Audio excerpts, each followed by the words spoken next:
work a lot with survivorship, and can you talk a little bit about survivorship in this setting where we have an effective oral targeted therapy that can work for many, many years? Is this still something we need to consider? Absolutely. Absolutely. I think I started my lung cancer career a long time ago, and the notion of having people with stage 4 lung cancer surviving is to be celebrated and will always continue to be celebrated. But I think we have to acknowledge what that survivorship issues are for patients, and do some research to find out what that means for them. And we did telling to Shirish earlier on, we did a very small study a couple of years ago with a group called CAM, Cancer and Living Meaningfully, which is run by, we're helped with Gary Roden in Princess Margaret in Toronto, and it was really amazing what the findings of that were, and what we were surprised by.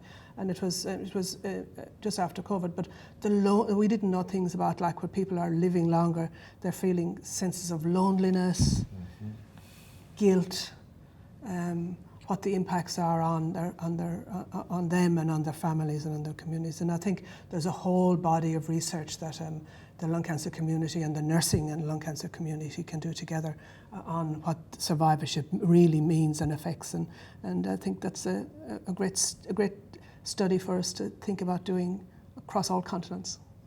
And as you mentioned, Shirish, it's sort of a younger population, and so maybe if you think about family dynamics, employment, relationships, impacts on relationships, and one of the things I want to bring up in the context of what we're discussing is I've had the privilege of taking care of a patient who is 24 years old and has stage 4 ALK-positive lung cancer, and while on treatment with alectinib, delivered 2 healthy babies.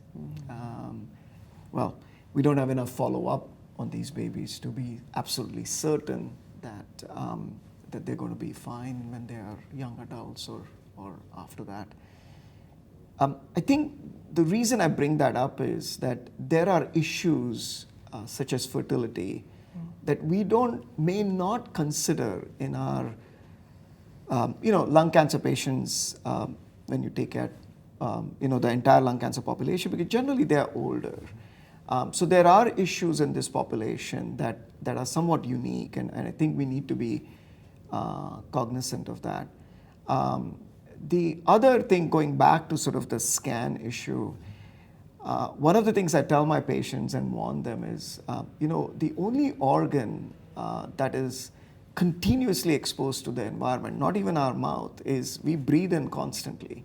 So there is a likelihood of seeing a spot on your lung on any scan. And just because we see a spot on your lung on the CT scan doesn't mean it is related to your lung cancer. Or for that matter, any symptom you develop doesn't mean it is always connected to your lung cancer or the treatment you're on.